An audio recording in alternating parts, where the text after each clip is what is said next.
If you are preparing for IELTS speaking, you are supposed to avoid these mistakes. In simple words, if you know these grammar rules, it can really boost your score.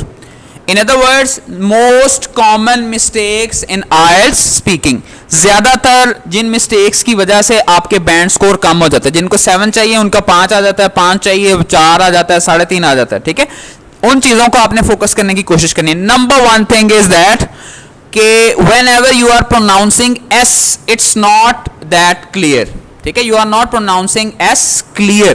आपको ये पता होना चाहिए कि present definite में ही, she और it के साथ क्या यूज किया जाता है, एस किया जाता है. जैसे अभी मैंने एग्जांपल आपको दी थी कि अब ये है ना, he works in a bank. जब आप जवाब देंगे इस बात का तो आमतौर पर हम घबराए होते हैं, तो हम कहते हैं he works in a bank, ठीक है. उस्मान देखो बेटा इधर, तो he works in a bank, तो एस की आवाज जो है वो क्या होनी चाहिए, क्लियर होनी चाहिए. ये बहुत बड़ी मिस्टेक है, हम कहते हैं ही वर्क इन अ बैंक. अब याद रखें, ज्यादातर ये ना IELTS स्पीकिंग पार्ट 2 में क्यू कार्ड वाले हिस्से में आप ये बोलेंगे या पार्ट 3 में बोलेंगे, क्योंकि पार्ट 1 में तो अक्सर सवाल किसके बारे में है, आय के बारे में. जब आय आता है तो फिर तो एस का इजाफा नहीं होता, ठीक है. तो इसमें आप इसके लिए टेंसेस की वीडियो को डिटेल से देखिएगा तो वो आपकी हेल्प करेंगे. दूसरी चीज बहुत अहम है, वो क्या है, mixing tenses when telling a series of past events. जब आपसे कोई भी स्टोरी, कोई माजी का वाकया, कोई याद पूछी जाती है तो हम अक्सर क्या होता है, हम कुछ बातें प्रेजेंट में बता देते हैं और कुछ बातें पास्ट में बता देते हैं, ठीक है. तो ये बहुत बड़ी मिस्टेक है. तो आपने क्या करना है, you need to stay in the past tense when describing a sequence of actions that happened in the past. माजी में जो काम हुए हैं तो आपने माजी में ही रहने की कोशिश करनी है. जैसे I leave at 6, take the train and arrived. तो आप अगर माजी में अपनी रूटीन की बात कर रहे हैं तो फिर ऐसा नहीं होगा. देखें, अराइव्ड बता रहा है, ये माजी की बात है, तो आपको लीव की बजाय क्या कहना चाहिए, लेफ्ट. I left eight 6. फिर टेक द ट्रेन नहीं कहना, क्या कहना है, took the train and arrive. तो अक्सर सबसे, अगर आप मुझसे कोई एक मिस्टेक पूछे ना, सबसे बड़ी मिस्टेक कौन सी होती है IELTS स्पीकिंग में, वो ये मिस्टेक है.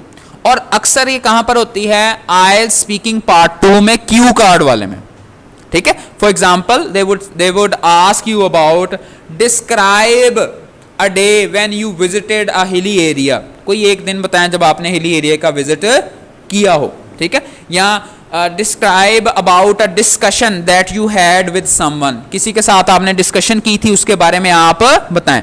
तो बेटे IELTS स्पीकिंग में अपने आप से अपने पहला सवाल ये करना है कि जो ये सवाल कर रहा है या क्यू कार्ड कर रहा है, क्या ये प्रेजेंट में है, पास्ट में है या फिर फ्यूचर में. अगर तो पास्ट में है ना, फिर मिक्सिंग नहीं करनी, फिर आपने पास्ट को पास्ट में रखना है, ठीक है. तीसरी चीज बेटे जो आपने याद रखनी है, अक्सर हम लोग क्या करते हैं, हम जब भी दो चीजों का कंपैरिजन करते हैं तो ऐसे लफ्ज जिनके साथ हमें मोर नहीं लगाना चाहिए हम लगाना शुरू कर देते हैं. मसलन अगर हम दो लड़कों का कंपैरिजन कर रहे हैं उनकी हाइट का, और हमने कहना है he is taller than Akbar, ठीक है. तो अकबर के साथ हम जब टॉलर यूज करते हैं तो जहन में उर्दू के हिसाब से आता है हम क्या यूज कर दें, मोर टॉलर. हालांकि जो सिंगल वर्ड है ना, सिंगल सिलेबल एक हिज्जे वाला वर्ड है, उसके साथ मोर टॉलर की जरूरत नहीं है, बल्कि क्या है, टॉल टॉलर टॉलर. सिंपल लफ्जों में याद रखें, जो लेंथी वर्ड होता है ना उसके साथ मोर लगता है. जैसे ब्यूटीफुल, मोर ब्यूटीफुल और द मोस्ट ब्यूटीफुल. अब ये लेंथी वर्ड है ना, ज्यादा वर्ड है, जिसके सिलेबल एक से ज्यादा हो, हिज्जे एक से ज्यादा हो, उसके साथ मोर इस्तेमाल किया जाता है. Sweet, sweeter, sweetest. Short, shorter, shortest. तो ये भी बहुत बड़ी मिस्टेक होती है हमने के हमारे ज़हन में आता है, जब भी कंपैरिजन करना है ना तो क्या लगा दो, मोर लगा दिया जाए, ठीक है. नेक्स्ट बेटे एक और मिस्टेक है, वो है हम लफ्जों का इस्तेमाल करते हैं किसी चीज की कमी के लिए, लेस, और दूसरा क्या है, फ्यूअर. मैं कहूँ ना कि यहाँ पर स्टूडेंट्स जो हैं वो कम हैं, तो शायद आपके ज़हन में देयर आर लेस स्टूडेंट्स. तो यहाँ पे आपने याद रखनी बेटे बात, जिस चीज़ को गिन सकते हैं ना, यानी जो चीज़ काउंटेबल हो, ठीक है, हम उसके साथ लेस इस्तेमाल नहीं करते, तो हमारी गलती क्या है? हम जिसको काउंट कर सकते हैं उसके साथ हम लेस इस्तेमाल करना शुरू कर देते हैं। असूल क्या याद रखना है? जिसको बेटे आप गिन सकते हैं उसके साथ क्या यूज करना है? फ्यू।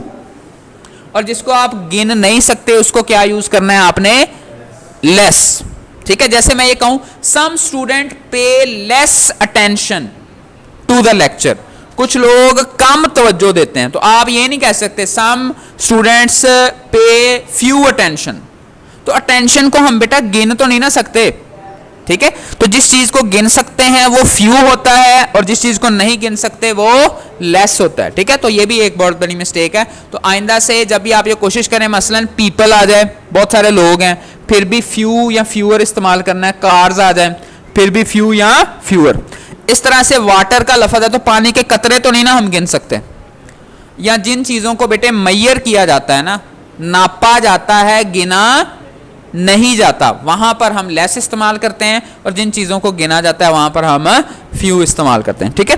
उसके बाद होता है incorrect order, word order in embedded question. ये सिंपल सी बात यह है कि जब कोई बंदा आपसे कोई सवाल करता है, जब अल्फाज में ऑलरेडी सवाल मौजूद हो, मिसाल के तौर पर आज अगर जैद एब्सेंट है और वाकई एब्सेंट है, मैं आपसे ये पूछना चाहता हूं do you know where is Zaid, ये ज्यादा ठीक है, या do you know where Zaid is? अब आपका शायद दिल करे कि आपको ये लगे कि वेयर इज जैद वाला ठीक है, अब वो ठीक नहीं है, ठीक है? क्यों? क्योंकि जब मैंने कह दिया ना डू यू नो, तो इस फिक्रे में ऑटोमेटिकली सवाल आ गया। जब सवाल आ जाता है ना, तो आपने याद रखें जब भी WH के बाद हेल्पिंग वर्ब हो, फौरन सवाल आ जाए, तो फिर ये डबल सवालिया बन जाता है, फिर एक सवाल नहीं रहेगा, ठीक है? जैसे मिसाल के तौर पर क्या लिखा है, अगर ऐसा हो I don't know where is my book, मुझे नहीं पता मेरी किताब कहां है, तो आपने क्या कहना है? I don't know where my book is.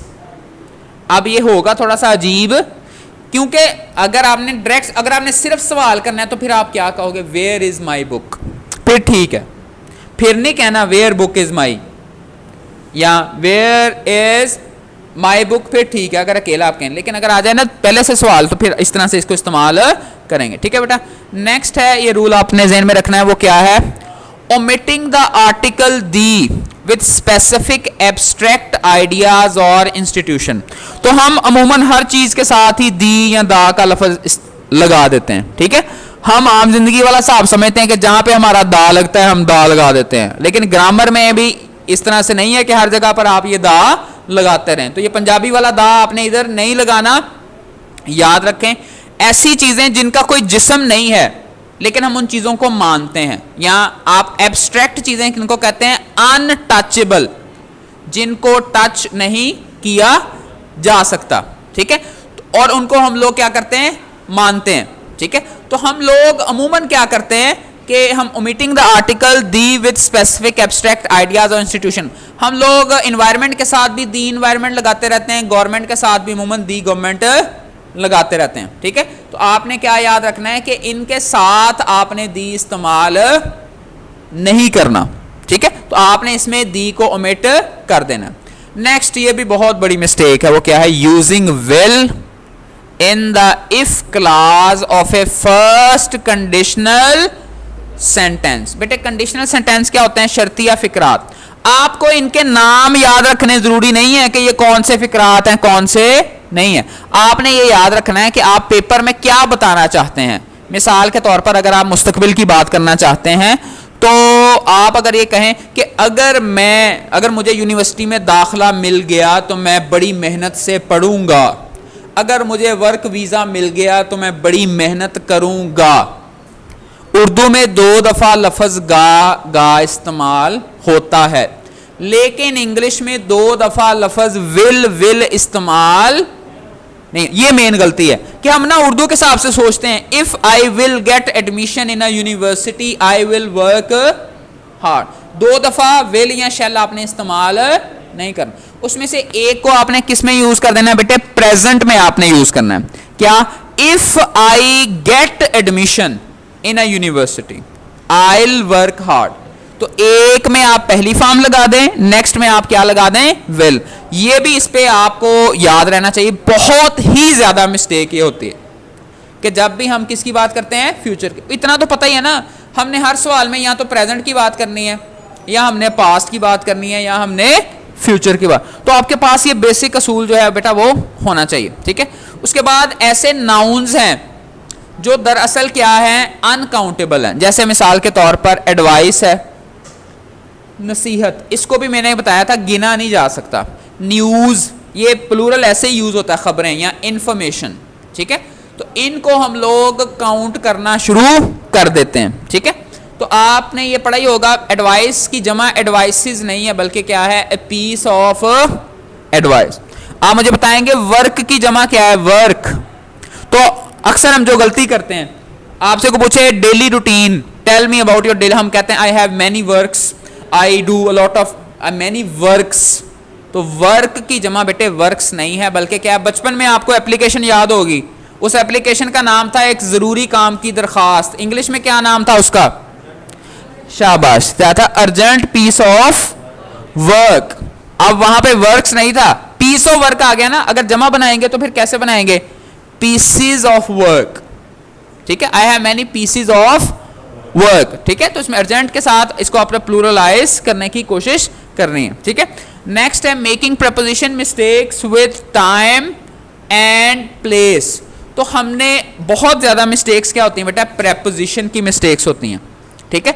जिसके साथ ऑन लगना है हम इन लगा देते हैं, इन लगना है ऑन। मसलन आज सपोज आज क्या है, 29 अप्रैल है, ठीक है। तो I am talking to you on 29 April होना चाहिए, इन 29 अप्रैल होना चाहिए, या एट 29 अप्रैल होना चाहिए। तो बेटा याद रखें, जब डेट्स वगैरह होती हैं उनके साथ क्या आता है, ऑन आता है। ये देखें, ऑन किसके साथ आता है, स्पेसिफिक डेट्स के साथ। अब मैं I am talking to you dash 2025, मैं सन 2025 में आपसे इस वक्त बात कर रहा हूं। बताएं अब आप, ऑन 2025, एट 2025 या इन 2025। ईयर के साथ क्या आता है, एट नहीं आता, बल्कि क्या आता है, इन आता है, ठीक है। तो आपने इसको इन के साथ इस्तेमाल करने की कोशिश करनी, ठीक है। और ये लास्ट इसका आज का ये रूल जो है वो देखें हम, वो क्या है, using to after modal verbs like must, should, can और माइट। मस्ट का मतलब क्या होता है, जरूर, शुड चाहिए, कैन का मतलब एबिलिटी, सकना, या माइट। हम इनके बाद अमूमन टू लगा देते हैं। तो आप याद रहे कि जब भी ये लफ्ज आ जाए ना, आप याद कर लें, can, could, shall, should, may, might, इनके बाद आपने टू का लफ्ज इस्तेमाल नहीं करना, ठीक है। जैसे क्या है, हम कहते हैं I must to go, I must to go to school. तो मस्ट टू नहीं होता, I must go, I must go, I must to learn aisles, नहीं, मस्ट टू लर्न नहीं, I must learn aisles, I can learn aisles, ठीक है। तो I can to आपने learn aisles नहीं बताना, ठीक है। तो ये बेसिक कुछ मिस्टेक्स हैं, इन पे हम नेक्स्ट अगर आपने मजीद मिस्टेक्स देखनी है तो हम कल इंशाल्लाह इससे रेलिवेंट जो है मजीद मिस्टेक्स को देखेंगे। So whenever you are preparing any sort of question, आपने उनको प्रिपेयर करना है। I have shared the questions in the group, तो ग्रुप में मैंने क्वेश्चन शेयर किए हैं, उनमें आपने इनको भी फोकस करना है जब आप बोल रहे हैं। तो कल मैं कोशिश करूंगा वन बाय वन हम ज्यादा टाइम देके ना स्पीकिंग को, मैं आपसे वो क्वेश्चन जो हैं वो सीखूं, देखूं। आपने टेंसेस भी रिवाइज करने हैं और उसके साथ साथ ये जो मिस्टेक्स हैं इससे रेलिवेंट भी हम इंशाल्लाह इसको करेंगे। तो और फिर इसमें क्वेश्चन आंसर्स जो हैं वो किए जाएंगे। So you must go for आइट्स speaking grammar. तो ग्रामर के कोई हजारों असूल नहीं मैंने आपको करवाने, लेकिन चंद इतने अहम असूल हैं जिसकी वजह से आपका बैंड स्कोर कम से कम 1.5 से 2 जो स्कोर है वो बेहतर हो सकता है, ठीक है। तो आप इन मिस्टेक्स को अवॉइड करना है और इनको अपने सीखने की कोशिश करनी है।